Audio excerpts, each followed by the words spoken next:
All right, so as you guys can see, Mary Kay says Browns Kevin Stefanski will consider giving up play calling to offensive coordinator Tommy Rees and other changes during the bye. Injury updates, Quinshawn Judkins, and much, much more. Now, I'm going to play this video clip and let you guys see why I feel like Tommy Rees, along with Shedeur Sanders. Another bombshell just dropped, and of course, it's from the one team that lives for chaos, the Cleveland Browns. Insider Mary Kay just leaked that Shedeur Sanders might finally be making his long-awaited comeback. And get this, the play-calling duties could be ripped right out of Stefanski's hands and handed to Tommy Rees. That's right, the control-freak coach might finally lose the one thing he refused to let go of, the power. This twist sounds almost unreal. Just yesterday, everyone was laughing at how impossible it was for Stefanski to make a decent decision, and now out of nowhere, this wild report explodes online. Let's be honest, there's no way this sudden shift came from Stefanski's own aha moment. No chance. This smells like the higher-ups finally stepping in and saying, enough.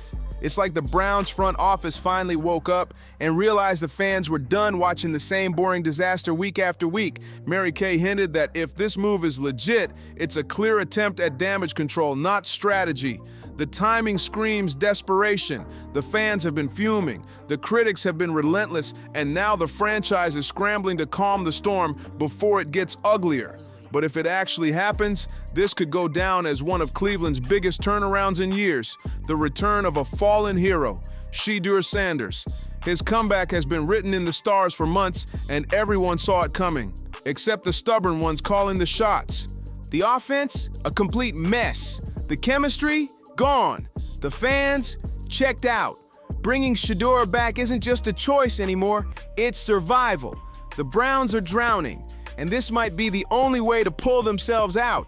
Still, the wildest part of this leak isn't even Shedeur's comeback. No doubt about it, there is something strange going on in Cleveland. I think we have an inside war that we really don't know what war is going on. Is it Andrew Berry versus Kevin Stefanski? Is it Shedeur Sanders versus Kevin Stefanski? There's a lot that's definitely going. It's the fact that Stefanski could lose his golden privilege of calling plays to Tommy Rees. Now that's the kind of plot twist Cleveland fans have been begging for. Nobody saw that twist coming. Not the fans, not the media, not even the players. And even now, people are still doubting if it'll actually happen. Stefanski's been stacking bad decisions like trophies, and somehow he's still sitting comfortably like he hasn't turned the Browns into a running joke. It's honestly wild. The man's been protected so fiercely, it makes you wonder if the owners are hiding something or owe him a serious favor. Because, let's be honest, any other coach in his position would have been roasted and replaced months ago. His play calling, a disaster. His blind loyalty to Gabriel, straight up confusing. Even Stefanski himself looks lost half the time, like he knows he's made this mess but can't admit it. The team's been dragged to the edge, and the frustration is boiling over. If these new reports are real, this could finally be the slap of reality the Browns have been dodging for way too long. There's something going on here that is weird, strange, and dysfunctional. Because the answers to the questions and the logic from the moment they drafted him to right now, they're all these. Maybe, just maybe, it's the beginning of an actual change instead of more empty promises. But seriously, how did it take this long for them to open their eyes? What were they waiting for? Divine intervention? Did they really need to crash and burn this hard just to realize what everyone's been screaming for weeks? Shedeur's career was hanging by a thread, and they still chose to gamble it all just to protect a rookie who clearly wasn't ready for that spotlight. It's honestly embarrassing. The fans have been yelling for weeks, the analysts have been tearing them apart, and still, the Browns acted like everything was fine. The audacity of pretending this disaster was just part of the process is insane. It took losing streaks, viral outrage, and public humiliation for them to finally wake up. And even now, people are wondering if it's already too late. Incongruencies and inconsistencies. Why did they take him in the 5th round? Why was he still there in the 5th round? Did he really want to come here? Would he rather have gone somewhere else? Who drafted him? Who really wanted him? Why didn't he get any reps and opportunities in training camp when he's the more talented guy and Dylan Gabriel is. The only ones still riding for Stefanski right now are a handful of insiders trying to save their own image. But the truth is, out in the open, and it's not pretty. He's terrible at play calling, clueless when it comes to decision making, and absolutely not the guy to lead this team anymore. It's painful to watch, especially when you realize the real victim in this circus has been Shedeur Sanders, who's going to step up and apologize to him for everything he's been put through. The amount of mental pressure this man has faced is unreal. While the Browns coaching staff kept fumbling their logic, Shedeur was out there putting in the work, training by himself, running drills alone, and staying ready for the moment everyone else doubted would come, all while people were whispering nonsense about some mystery injury. And the best part? Stefanski couldn't even describe the injury properly. He literally said it was stiff. That's it. Stiff? That's the level of football IQ we're dealing with here. When Shedeur and his family finally stepped forward to clear the air and prove he was never injured, Stefanski's response was even more insulting.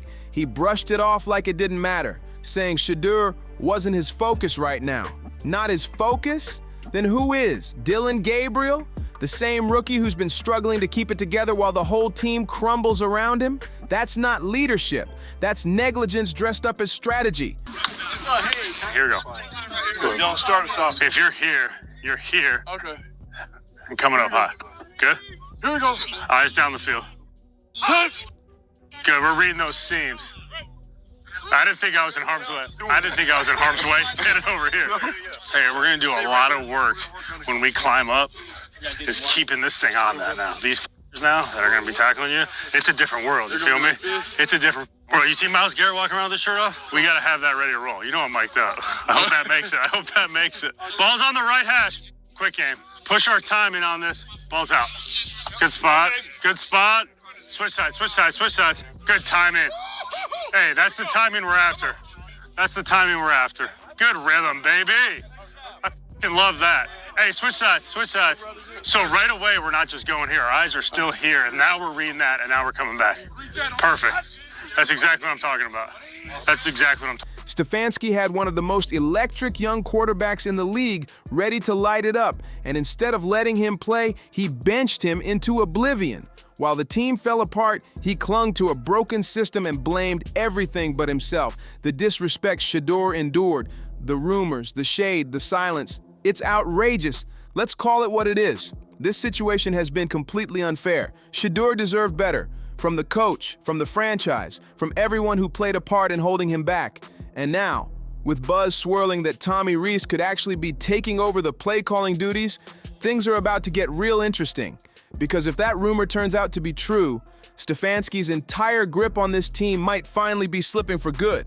Do you really think it's going to happen? Because if it does, Cleveland's about to explode with excitement. The combo of Tommy Rees and Shedeur Sanders. To my understanding, he regretted that because he, for a moment, lost sight of the fact that any utterance of Shedeur becomes a big story. Yeah. He lost sight of that in answering that question. He didn't think it was a big deal saying, well, no, he's not getting for, it was a massive deal. Yeah. So, and I heard that given a second chance, he would have answered that question differently. Okay. So I think he's still coming to grips with the sensitivity over the Shedeur Sanders issue, but from everybody else. He already sounds like the kind of fresh energy the Browns have been begging for. People are buzzing like crazy, saying that once Rees takes over play calling, he's putting his full trust in one man, Shedeur, as his quarterback. And honestly, that's the moment every Browns fan has been dreaming about. If this rumor turns out to be real, it could flip everything upside down for Cleveland in the best way possible. Imagine Shedeur finally running an offense that actually fits him, a system built to highlight his strengths instead of smothering them. Fans are already pulling up old clips of Rees and Shedeur working together.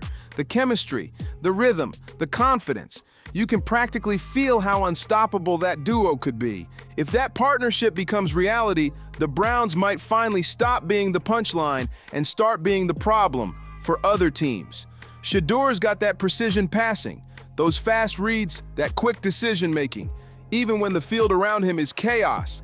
And Rees, he's known for crafting plays that make his quarterback shine. That's exactly the formula Cleveland's been missing for way too long. Under Tommy Rees, offenses don't just look sharper, they are sharper. More passing yards, higher tempo, smoother drives. The man knows how to cook. With him calling the shots and Shedeur leading the charge, the Browns could finally clean up this mess once and for all. Again, they did not think they were going to find their franchise quarterback in this draft, but they wanted to draft at least one, and the first choice was Dylan. And I think Kevin had a large role in that. And he might not have had the same role in the selection of Shedeur. And just go back, I mean, he's the one who controls who gets first team snaps, second team snaps, third. Yeah, here we are in the approaching the month of November, and Shedeur Sanders still has not received snaps with the first team offense. That is the direct dominion of the head coach. Fewer wasted drives, smarter plays, and actual touchdowns instead of excuses. This setup could finally be the start of something real, the spark that brings hope back to Cleveland's locker room. Now let's get one thing straight. This is not some small drama people can just move on from. Just because a fan favorite might be stepping back into the spotlight doesn't mean all the mess gets swept under the rug. No way. This kind of situation shouldn't fly in any sport. Accountability has to matter. Accountability for reckless coaching decisions, for risking a player's future, and for letting pride come before progress. Every bit of this mess traces back to ego, and it's time someone finally owns it. Stefanski doesn't get to walk away like nothing happened. Not this time. He owes Cleveland an explanation, and more than that, he owes an apology. Not just to Shedeur, but to every single fan who had to sit through this painful downfall week after week, watching a team with talent collapse because of one man's stubbornness. The fans deserve answers, not excuses. At this point, it feels personal. How can Stefanski keep clinging to a rookie quarterback just because it was his hand-picked favorite, while straight up sidelining Shedeur, the one who could have saved this team from drowning? Even Tony Gross's comments don't make sense anymore. They contradict everything he's been preaching. It's like the whole system's protecting pride instead of performance. The realization might have hit him this week, because it certainly hit me, that Gabriel's not going to be able to take him to the finish line. I think Kevin felt that once Gabriel got in there, I can win with him, in certain, and over time develop him to keep him in there. But I think the New England game was a terrible setback for Gabriel. And I think the realization during this bye week is we're not going to be able to get to the finish line with Dylan Gabriel. And let's be real. If Stefanski really did have a say in choosing Gabriel, fine, own that decision. But defending him no matter what, that's madness. A good coach knows when to adapt, when to adjust, when to pivot, not when to dig his heels in deeper just to prove he's right. You can't keep making a point while your team keeps losing. That's not coaching. That's self-sabotage dressed up as loyalty. The Browns deserve better, and the fans are done staying quiet about it. And now we're supposed to believe Stefanski finally realized his mistake. Please, this isn't some deep soul-searching moment. This is straight-up damage control, plain and simple. You can practically see the panic in his eyes every time he talks. And Tony Gross needs to stop embarrassing himself by defending this like it's some powerful redemption story. Come on! If Stefanski truly had a change of heart, why did it take him this long to wake up? Why only after the fans snapped, the analysts shredded him, and that brutal loss to the Patriots made the whole thing impossible to hide? Let's not forget the mountain of losses that came before that disaster. This isn't about growth or learning from mistakes. No, this is about survival. He's fighting to save his job, not the team. He's not suddenly enlightened. He's just terrified of being next on the chopping block. Every post-game press conference has turned into a masterclass in awkward excuses, with Stefanski stumbling over his own words, trying to explain away one bad call after another. And now that the backlash has hit full speed, he's cracking under the pressure. Let's call it like it is. This isn't realization, it's panic. He's not changing because he wants to, he's changing because he has to. So before anyone starts celebrating or calling this a comeback moment, let's just chill. We need to see real proof. Shedeur back on that field where he belongs, and Tommy Rees actually running the plays. Until then, Cleveland better keep its eyes wide open, because the next few moves out of that locker room are going to reveal everything. The next few days in Cleveland are about to be chaos. Pure, unpredictable chaos. Every insider's on edge, every fan's glued to their screen, and every player in that locker room knows something big is shifting. If the rumors are true and Tommy Rees really steps in, it's going to change the entire dynamic overnight. Imagine that.